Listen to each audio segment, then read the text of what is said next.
Сәлем, бүгін біз каналымызда күзді бейнелейміз. Алдыңғы видеоларда секілді емес, басқаша, яғни балалардың тематикасында. Бұл суретімізде бізде екі кірпіні суреті, яғни кішкентай кірпі және де кірпінің анасының суретін салатын боламыз. Ең алдымен алаңды салып алдық, енді кірпіні саламыз. Кішкентай кірпіні салып аламыз. Мен өте оңай тәсілін көрсетіп жатырмын суретте. Ең алдымен тұмсығын және құлағын қателіктер кетіп жатса еш нәрсе етпейді, өшіргіш бізге көмекке келеді. Енді тұмсығын дұрыстап салып аламыз. Кейінірек кірпінің кірпілерін саламыз. Кірпілерін тікен ретінде емес, суретте жұмсақ, үлпілдек, болтырек ретінде бейнелейміз. Кірпінің көздері, міне, кірпінің кірпілері, және де денесі мен қол аяқтарын салып аламыз.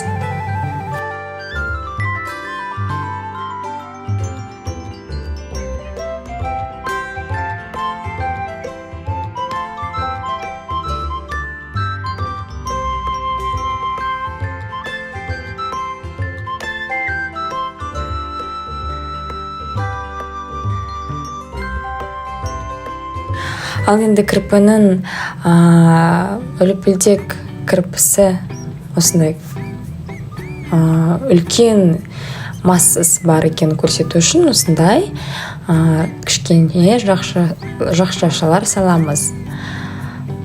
Біреуден, екеуден, үшеуден әртүрлі алып суреттегідей мен көрсету тәсілім арқылы салып аласыздар. Енді үлкен кірпі, яғни кірпінің мамасының суретін саламыз. Ол бірінші кірпіден шамалы үлкенірек, және де кірпінің кірпіктері болады, яғни оның мамасы екен бейнелеу үшін кірпік саламыз. Құлақтары,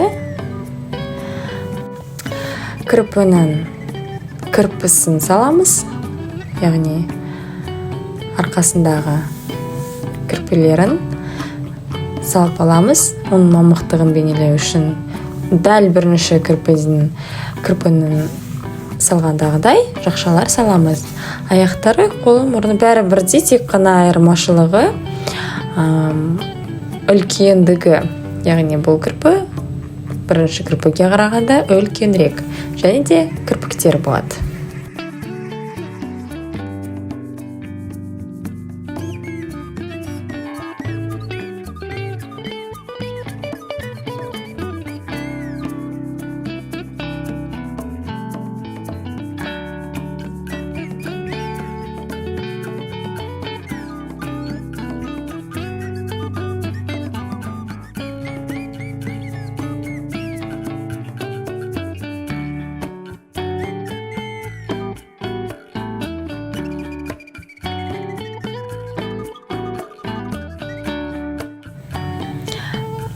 Ендігі кезекте бізде аланымызды әсемдеуіміз керек, яғни бұл алан бос қалмау керек. Ол бос болмау үшін неше түрлі гүлдердің суретін саламыз.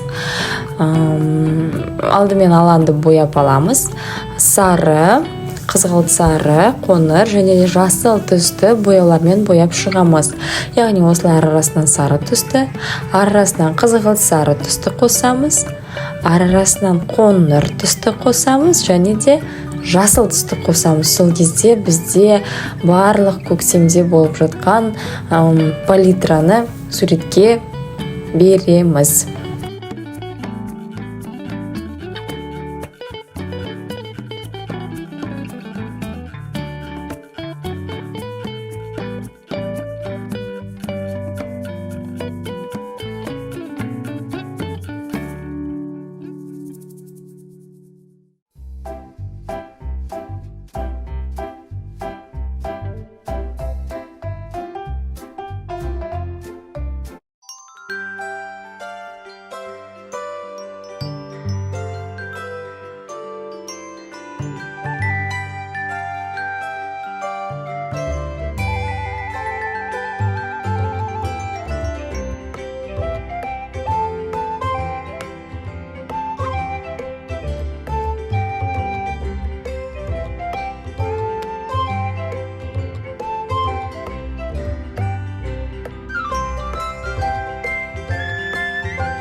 соңына қарай жақындап қалдық. Енді кірпілерін бояу үшін ең алдымен осылай бір шамасын қоңыр түспен бояп аламыз. 40-45%. Қалған пайызын сумен қара түсті араластырып бояймыз. Ол не үшін десеңіз, себебі кірпілерінің түстері күнге шағылысуы мүмкін, немесе бір жері қалың, бір жері жұқа болуы мүмкін. Сондықтан да оны суретте бейнелеу үшін осылай қара түспен бояп шығамыз. Мен бояғаннан кейін суреттің кірпішелерінің осындай жақшалар көрінбей қалды. Бірақ ол еш нәрсе етпейді. Сурет кепкеннен кейін, яғни бояуымыз кепкеннен кейін тағы да бір рет фломастермен немесе гуашты алып жіңішке кисточкамен жүріп шықсаңыздар да болады. Көріп тұрсыздар ма, қара түспен бояған кезде қоңыр түс астынан байқалады. Сонысы әрине өте жақсы. Сурет кепкеннен кейін ол басқаша көрінеді. Жоғарыда айтып кеткендегідей алаңымызды гүлдермен әсемдейміз. Гүлдеп жатқан гүл жоқ әрине. Қурайын деп жатқан немесе күзге дайындалып жатқан гүлдерді, жапырақ тастаған гүлдерді саламыз.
Ал енді аспанымыздың фонын саламыз. Ол үшін көк түсті алып, осылай кисточкамен бояп шығамыз. Ақшыл көк түсті алдым. Видеода мен уақытты жылдамдаттым, сіздер асықпай бояп шығасыздар деген үміттемін.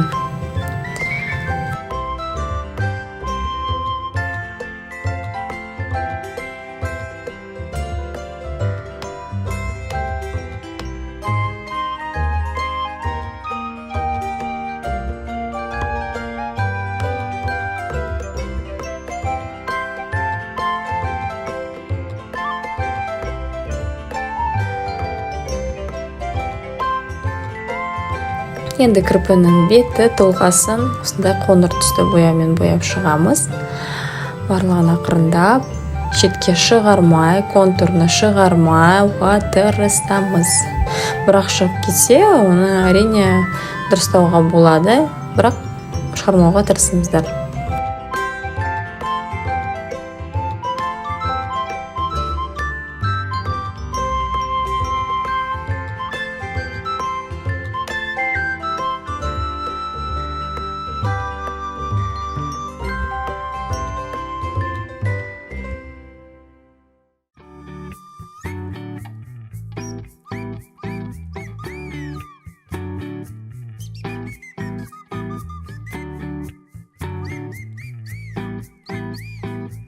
Енді фломастерімізді алып, контуринг жасаймыз. Яғни мұрыннан бастаймыз. Осылай аузын, бетін, денесін, барлығын контуринг жасаймыз. Егер де сізде бұндай акрилді фломастер болмаса, да сіздер сурет кепкеннен кейін кәдімгідей фломастерді алып жүріп өтсеңіздер де болады. Немесе кішкене жіңішке кисточканы алып, қара гуашьпен жүріп шықсаңыздар да болады. Дәл осы менікіндей суреттегінде шығады. Көзін контурингін байқап жасаңыздар. Егер де мен сияқты қара түсті көп қылып, кішкентай кірпінің көзін құртып алсаңыздар, онда ақ фломастермен немесе ақ гуашьпен оны дұрыстауға болады.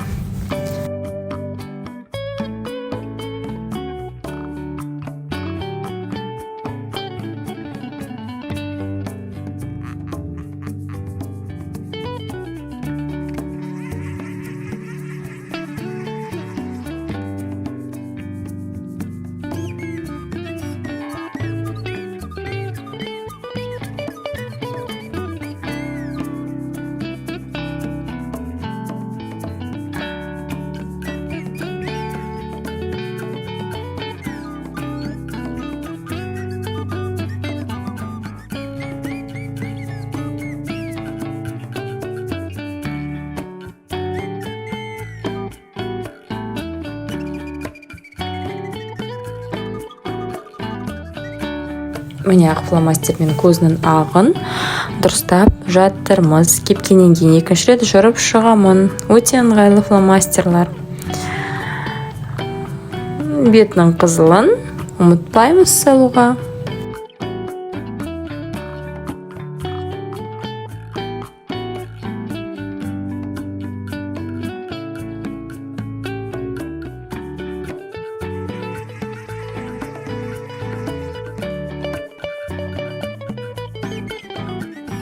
Аспанымыз енді бос қалмас үшін осындай көгілдір фломастерді алып,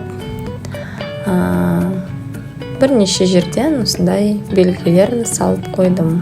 Аспанымыз бос қалмасын деп. Және де одан кейін күлгін түсті фломастерді алдым.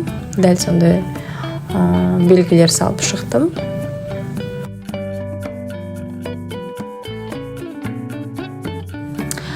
Ең соңғы элемент карандашты алып, осылай кірпінің астында осылай көлеңке жасаймыз. Ол қатты байқалмауы да мүмкін, бірақ болғаны дұрыс. Бізбен бірге сурет салуды шақырамын.